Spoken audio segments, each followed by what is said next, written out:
మీ business ను develop చేసుకోవాలి అనుకుంటున్నారా? మీ పరపతిని పెంచుకోవాలి అనుకుంటున్నారా? అయితే ఓకే టీవీ ద్వారా L band, aston band ad, scrolling ad, ad with voice overs, logo bug, video ads ద్వారా మీ యాడ్స్ ను పబ్లిష్ చేసుకోండి.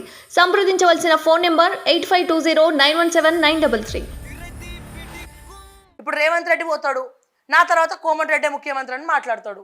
లోపాలు చూస్తే వాళ్ళకి పడదు, కానీ నా తర్వాత కోమటిరెడ్డి, ఎందుకంటే భువనగిరి జిల్లా నల్గొండ. సో అక్కడ మాట్లాడితే ఓట్లు పడతాయి. మరి ఎందుకు వీటి గురించి ఎందుకు మాట్లాడరు? ఇప్పుడు ఎంపీ అయిన తర్వాత కాంగ్రెస్ చేసేది ఏంది? మేనిఫెస్టోలు పెట్టారు. బీజేపీ మేనిఫెస్టో పెట్టింది, బీఆర్ఎస్ మేనిఫెస్టో ఏందో ఇంకా మనకు తెలియదు, అంత క్లారిటీ లేదు. చాలా ఉన్నాయి కదా విషయాలు. ఎవరైనా అసలు ఏ ఒక్కడైనా క్లియర్గా నేను ఎంపీగా నన్ను గెలిపించండి, నేను రాష్ట్రానికి ఇవి తీసుకొస్తా, మీకు ఇది కావాలా, తెలంగాణ ప్రజలకు ఇది కావాలని చెప్పి ఏ ఒక్క నాయకుడు కూడా చెప్పట్లే. 17 మంది ఎంపీ స్థానాల్లో మూడు పార్టీలు కలిపి వేసుకోండి, 17 ఏమో. నేనైతే స్పీచ్లల్లా ఏం వినబడుతుంది? బీఆర్ఎస్ వాడిని కాంగ్రెస్ వాడు తిట్టడము, కాంగ్రెస్ వాడిని బీజేపీ వాళ్ళు తిట్టడము. సో ఈ ఏదైతే బహిరంగ సభలలో కావచ్చు, రోడ్ షోలో కావచ్చు, మాట్లాడకూడదనే అంశాలు ఉన్నాయో, సో మీరు చూడండి, గంట సేపట్లో దయచేసి ఒక 1 అవర్లో దాదాపు 50 మినిట్స్ కూడా ఇంకో పార్టీ వాడిని తిట్టడమో, లేకపోతే వాడిని తిట్టడమో వీడిని తిట్టడమో తప్ప తెలంగాణ ప్రజలకు ఏం కావాలి, నేను ఏం చేస్తా, ప్రజలకు ఏం చేయాలి, నన్ను ఎంపీగా గెలిపిస్తే నేను ప్రజలకు ఎట్లా కట్టుబడి ఉంటా, ఏం చేస్తా అనేది ఏ ఒక్క నాయకుడన్నా మాట్లాడుతున్నా అన్న? ఎవడు మాట్లాడతాడే? మనం కూడా ఆ స్పీచ్లకు అలవాటు పడిపోయినాం. వాడు తిడితేనే మనం వింటాం. మనకేం కావాలి? మీరు చెప్పండి అన్న. నేను ఫస్ట్ నుంచి కూడా ఏ పార్టీకి కూడా తొత్తును కాదు, ఎవడు కూడా వన్ సైడ్ నేను మాట్లాడలే. బట్ ప్రాక్టికల్గా మనం మాట్లాడుకుందామన్నా, ఏ ఒక్క నాయకుడన్నా తిట్ల పురాణం ఆపేసి, బూతుల పురాణం ఆపేసి, ఏ పార్టీ అయినా బీజేపీ కాంగ్రెస్ బీఆర్ఎస్, లేకపోతే బీఆర్ఎస్ కాంగ్రెస్ వాళ్ళు, ఇక రేవంత్ రెడ్డి వర్సెస్ బీఆర్ఎస్, పిచ్చి బూతులు తిట్టుకోవడం తప్ప ఆ స్పీచ్లలో, బహిరంగ సభలలో కూడా. అసలు బహిరంగ సభ ఎందుకు పెట్టాలి? ఒకప్పుడు ఎందుకు పెడుతుండే? ఒక ఎలక్షన్లో క్యాంపెయిన్ చేసినప్పుడు ఇట్లా 4 మాటలు చెప్పి వాళ్ళ పార్టీని ప్రమోట్ చేసుకోవడం, అంటే వాళ్ళ పార్టీ అధికారంలోకి వస్తే ప్రజలకు ఏం చేస్తుంది అనేది ఎక్కువ చెప్తుండే, ఎక్కువ చెప్పేది. కానీ ఇప్పుడు అట్లా లేదు పరిస్థితి. తిట్టుకోవడానికే పెట్టినట్టుంది. ఇంకా నాకు ఎంత బాధ అనిపించింది అంటే, ఒక మహిళగా నేను మాట్లాడుతూ ఉన్నా. మొన్న మహబూబ్ నగర్ రోడ్ షోలా మన రేవంత్ రెడ్డి అన్న మాట్లాడిండు. రేవంత్ రెడ్డి అన్న ఏం మాట్లాడిండు? ఈయన ముఖ్యమంత్రి అయి 3 నెలలు అవుతా ఉంది. సో అంటే ముఖ్యమంత్రి అయిన తర్వాత పవర్ వస్తుందా, పొగరు వస్తుందా, లేకపోతే ఒక రకమైనటువంటి అహంభావం, అహంకారం ఇట్లా ఏమైనా వస్తుందా నాకు తెలియదు. కానీ అన్న రేవంత్ అన్న దయచేసి క్షమించండి.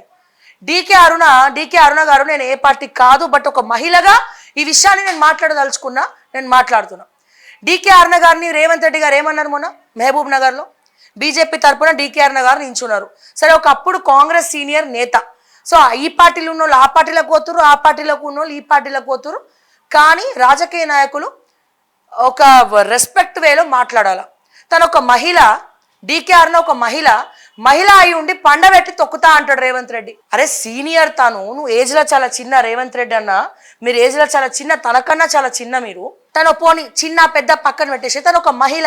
అరే అబ్బాయిలు కొట్టుకుంది వేరు. ఒక ముఖ్యమంత్రి పదవిలో ఉండి ఒక మహిళను, ఒక సీనియర్ నాయకురాలను, కాంగ్రెస్లో కూడా చాలాసార్లు మంత్రి పదవి చేసిన తనని మీరు పండబెట్టి తొక్కుతా అనడంలో అర్థం ఏంటంటే, మహిళను డీకేఆర్ నన్ను పండబెట్టి తొక్కుతా అంటాడు. ప్లస్ తెల్లతోలు వేసుకొని మాట్లాడుతూ అంటారు ఆమె మేకప్ గురించి, ఆ తెల్లతోలు గురించి. ఏందన్నారు ఏమంతన్నా? ఇది ముఖ్యమంత్రి, మీరు పిసిసి అధ్యక్షులు కాదు, ముఖ్యమంత్రి, తెలంగాణ రాష్ట్రానికి రాజు. సో రాజు ఎట్లా మాట్లాడితే రాజు బంటులు కూడా అట్లనే మాట్లాడతారు కదా. మరి ఇక ముఖ్యమంత్రిగా మీరు మహిళలకు ఏం రెస్పెక్ట్ ఇస్తున్నట్టు? ఎస్, నేను పార్టీల గురించి నేను మాట్లాడట్లేదు, బట్ ఒక మహిళగా ఒక మహిళని మీరు ఏం మాట్లాడినరు? పండబెట్టి తొక్కుతాడేంది? సరే, ఒక పిసిసి అధ్యక్షుడిగా మీరు ఎట్లా మాట్లాడితే అనుకోవచ్చు. ఒక ముఖ్యమంత్రిగా పండబెట్టి తొక్కి నడుచుకుంటూ పోతా, తెల్లతో వేసుకొని తిరుగుతూ ఉంటుంది. ఏందన్నా ఈ మాటలు? డీకే అరుణ గారిని పట్టుకొని తన పార్టీ పక్కన పెట్టండి, రాజకీయాల గురించి మాట్లాడండి అన్న. సో డీకే వ్యక్తిగతంగా ఎందుకు మాట్లాడతారు? తెల్లతోలు గురించి, లేకపోతే మహిళ పండబెట్టి తొక్కుతా అంటే ఒక మహిళని పండబెట్టి తొక్కుకుంటూ పోతారా మీరు? సో ఇదేనా ఒక ముఖ్యమంత్రిగా మీరు చెప్పేది? సో ఇటువంటి డైలాగులు ఎందుకు వస్తున్నాయి? ప్రజలు ఇట్లాంటివి నచ్చరు వాళ్ళకి. మీరు ఏదో మీరు అనుకుంటున్నారు, అరే 2-3 డైలాగులు చెప్తే చప్పట్లు కొడతారని చెప్పి. బట్ అది ఒక్కరోజు మనకు వస్తుంది, 2 రోజులు మనకు వస్తుంది, 3 రోజులు మనకు వస్తాయి. ఇన్ఫ్యాక్ట్ కేసీఆర్ గారు ఇట్లాంటి లాంగ్వేజ్ మాట్లాడుతున్నారు కాబట్టి కొద్దో గొప్ప అటువంటి లాంగ్వేజ్ బూతులు మాట్లాడడము వాళ్ళనే చాలామంది వెక్స్ అయిపోయి ఉన్నారు చాలామంది. సో మీరు కూడా మీకు 3 నెలలనే అహంకారం వచ్చినట్టు క్లియర్గా కనబడతా ఉంది. సో ఒక సీనియర్ నాయకుల పట్ల గౌరవం అనేది ఏ రకంగా ఉండాలి, మహిళ పట్ల ఏ రకంగా ఉండాలి, అట్లీస్ట్ మహిళలన్నా చూసి జెండర్ చూసి మాట్లాడండి. లేదు మేము మహిళలకు కూడా రెస్పెక్ట్ ఇయ్యం, ఆమె సీనియర్ నాయకులు అయితే నాకేంది తొక్క తోటకూర కట్ట అంటే ఎట్లా అన్నా రేవంత్ అన్న? సో ఇది మీ పట్ల గౌరవాన్ని ఇంకా తగ్గిస్తుంది, పెంచదు, గౌరవాన్ని అనేది తగ్గిస్తుంది. సో ఈ రోజున పాలిటిక్స్ ఇట్లా అయిపోయినాయి. సో కేవలం బూతులు మాట్లాడడానికే సభలు పెడుతున్నారు తప్ప ప్రజలకు కావాల్సింది ఏంది, నేనేం చేస్తా, నేను దీనికి ఎంపీ అయితే నేను చేయాల్సింది ఏంది? మీకు కేంద్రంతో కొట్లాడి స్కూల్ తెప్పిస్తానా, కాలేజీలు తెప్పిస్తానా, సైనిక్ స్కూల్స్ తెప్పిద్దామా, లేకపోతే సెంట్రల్ గవర్నమెంట్ స్కీమ్స్ ఇంకేమన్నా మన రాష్ట్రానికి రావాల్సినవి ఏమన్నా రాకపోయి ఉంటే కొట్లాడి తెప్పిద్దుమా, లేకపోతే కుల విభజన గురించి వాటి గురించి బిల్స్ పాస్ చేయించడమా, మహిళా రిజర్వేషనా, లేకపోతే ఆర్టికల్ 360, లేకపోతే ఇంకేదన్నా. సో ఏం కావాలి మనకి? What we want. సో ప్రజలకు ఏం కావాలి? ఏ ఒక్క నాయకుడన్నా ఎంపీగా మాట్లాడుతుండా పిపి పిపి పిపి అని మైకులు పట్టుకొని ఒళ్ళుడు తప్ప.